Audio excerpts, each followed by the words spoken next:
안녕하세요. 빅버드 게임이론입니다. 수원이 성남 원정에서 한호감과 이기재의 골로 승점 3점을 챙기며 단독 4위에 올라섰습니다. 비록 공격수들이 득점을 하진 못했지만 경기를 주도하고 많은 찬스를 만들어냈던 수원이었습니다. 그렇다면 수원은 정경준 감독의 성남을 상대로 어떤 게임 플랜으로 플레이했을지 전반 수원의 공격 패턴, 마일랏 아이솔레이션, 공격적인 수비 전략 순서대로 살펴보겠습니다. 성남은 이날 4-4-2 대형으로 수비하였는데요. 코레와 이정엽의 투톱과 이준상, 정원진, 박광일, 신재원이 미드필더 라인을 형성하였습니다. 조윤성이 우측 윙 김주찬에게 한 번에 패스해줍니다. 그런데 이때 성남의 4-4-2 수비 블록을 살펴보면 좌측 풀백 양태양과 좌측 윙 이준상 사이의 간격이 넓습니다. 따라서 김주찬이 양태양과 이준상 사이에서 볼을 받을 때 양태양과 이준상 중 누가 김주찬을 따라갈지가 애매해집니다. 보통은 풀백이 자리를 지키고 윙어가 빠르게 내려오거나 풀백이 과감하게 전진 패스를 사전에 차단하는데 풀백 양태양은 전진하지 않은 채 자리를 지키고 윙 이준상이 내려와 보지만 이미 김주찬은 침투하는 피터에게 편하게 공간 패스를 넣어줍니다. 피터를 마크하는 미드필더 정원진이 피터를 따라가며 중원에 공간이 생기고 이 공간을 뮬리치가 내려와서 활용할 수 있게 됩니다. 결국 피터의 컷백이 정원진의 손에 맞으며 수원이 페널티킥을 얻습니다. 김지호와 이기재가 좌측면을 노리는데 성남 수비진과 2대2로 수적 동률 상황이 발생합니다. 파울리뇨가 이를 도와러 와주고 이기재가 순간적으로 언더래핑하며 김지호를 마크하던 9번철을 끌고 갑니다. 덕분에 김지호가 노마크 상황에서 볼을 받게 되고 주바리는 오른발로 크로스를 하기 위해 한번 접은 탓에 다시 상대가 따라붙지만 수원은 이러한 순간적인 움직임으로 공격 찬스를 만들어냅니다. 이기재가 측면에서 볼을 잡은 상황, 4-4-2 대형에서 우측 윙을 맡은 신재원이 이기재를 따라 전진합니다. 보통 4-4-2 대형에서 윙어가 상대 측면 수비수를 향해 전진할 경우 풀백도 함께 전진하며 상대 윙어를 마크하는 공격적인 수비 전략을 사용하거나 아니면 아예 윙어도 미드필더 옆에서 중원의 길목을 막는 수비적인 전략을 취하는데 지금 성남은 이도저도 아닌 상황입니다. 윙어 신재원이 이기재를 따라 전진하는데 풀백 9번철은 김지호를 따라가지 않고 수비라인에 머무르다 보니 수원의 윙어 김지호가 노마크 상황이 됩니다. 김지호가 편하게 볼을 받으며 수원이 쉽게 공격을 전개합니다. 김지호가 파울리뇨에게, 파울리뇨가 홍원진에게 패스하고 홍원진이 위협적인 슈팅까지 연결합니다. 공격 전개 과정에 있어 이날도 수원의 수비진의 빌드업 능력이 아쉬웠던 장면도 나왔습니다. 수원 센터백들은 과감하게 전진 패스를 하지 못하는 모습이었습니다.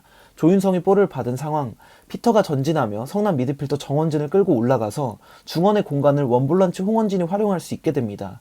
이시영이 조윤성에게 패스 받기 좋은 위치로 빠르게 움직이고 조윤성이 이시영에게 패스할 때 이시영이 빈 공간을 홍원진에게 내주기만 하면 홍원진이 공격 방향을 바라보며 볼을 받고 공격을 전개할 수 있습니다. 그러나 조윤성은 미안하다는 손짓을 하며 이시영에게 패스하지 못합니다. 조윤성은 박지민에게 백패스하고 이후 조윤성, 박지민, 한호강이 모두 과감하게 전진 패스를 하지 못하며 볼을 돌리는 상황이 연출됩니다. 그러나 다행히도 변성환 감독에게는 이러한 상황을 타파할 만한 유기적인 전략이 있었습니다. 이시영이 전진하며 윙 이준상을 끌고 올라가자 조윤성이 측면 공간으로 전진할 수 있었고 피터가 자신을 따라오던 정원진을 끌고 다시 내려올 때 방금까지도 피터와 정원진이 있던 공간에 우측 윙 김주찬이 빠르게 진입합니다. 안전한 패스기를 찾은 조윤성이 이번에는 김주찬에게 정확하게 연결하고 순식간에 수원이 성남의 1선과 2선을 무너뜨리고 공격수 5명과 수비수 4명이 맞붙는 수적 우위 상황을 만들어냅니다. 그러나 아무리 선수들이 유기적인 움직임을 가져가도 결국엔 센터백들이 과감하고 정확하게 전진 패스를 해야 공격 작업이 수월하게 진행될 수 있기에 빌드업에 있어 이러한 아쉬운 장면들을 최소화시켜야 할 것 같습니다.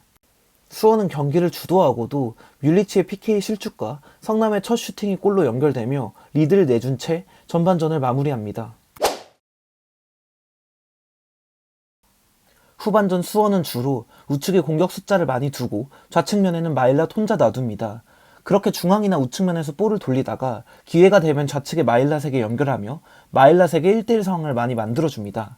지금도 마일랏의 1대1 상황이 주어집니다. 성남의 허술한 수비 간격으로 인해 조윤성이 패스하는데 피터, 홍원진, 이규동 모두 패스를 받을 수 있는 상황입니다. 파울리뇨가 볼을 받고 마일랏은 좌측면에 혼자 위치합니다.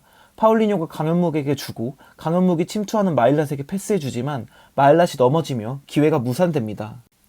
볼을 끊은 후 다시 마일랏에게 볼이 연결되고 여기서도 우측에는 3명이 위치합니다. 마일랏은 돌파 이후 컷백 크로스까지 연결시킵니다.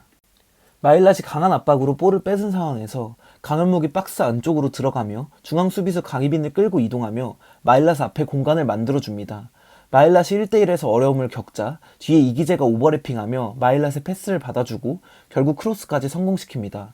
후반 중반 이후 마일랏이 1대1에서 어려움을 겪자 수원은 이기재를 높게 올리며 이기재와 마일랏으로 좌측면을 공략합니다.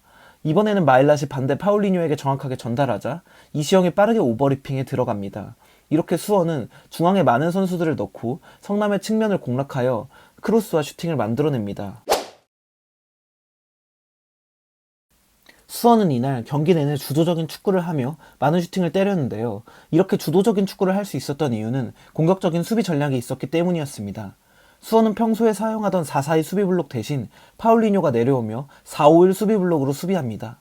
성남의 빌드업 상황, 윌리치가 볼을 측면으로 몰고 수원 선수들이 성남 선수들을 1대1로 마크하고 홍원진이 성남 이정엽의 볼을 뺏어내며 수원의 압박을 통해 소유권을 가져옵니다. 후반 수원은 성남의 빌드업을 강하게 압박하기 위해 4-5-1에서 5명이 압박에 가담하고 중앙에서 내려오는 이종민은 조윤성이 마크합니다. 그러면서 이종민에게 패스할 수 없게 되고 성남의 패스길이 막힙니다. 이때 홍원진이 전진하며 볼을 뺏어내고 역습을 진행하죠. 또한 수원의 중앙 수비진들은 높게 올라서며 볼을 차단하였습니다. 조윤성이 올라와 세컨볼을 차단합니다. 지금도 내려와 볼을 받으려는 이종민에게 한호강이 붙으며 패스길을 막자 수원 선수들이 달려들어 볼을 빼내고 역습을 진행합니다. 성남의 빌드업 상황에서 파울리뇨에게 양태양과 오재혁 두 가지 선택지가 생기자 조윤성이 올라와 오재혁을 마크하고 파울리뇨가 양태양에게 이동하며 1대1로 마크하는 수원입니다. 그러자 성남은 결국 롱볼을 시도하고 이시영이 이를 차단합니다. 이렇게 공격적인 수비 전략으로 경기를 주도한 수원은 후반 한호강의 동점골과 후반 막판 이기재의 슈팅으로 역전골을 만들어내며 승리를 가져오게 됩니다. 전반 PK 실축과 허무하게 선제골을 먹히며 어려울 수 있었던 경기를 주도적인 축구를 통한 공격으로 승점 3점을 얻게 된 수원입니다. 앞으로도 수원이 이러한 주도적인 축구를 실현하며 승격에 더욱 다가갈 수 있을지 기대하며 리뷰를 마치겠습니다. 시청해주셔서 감사합니다.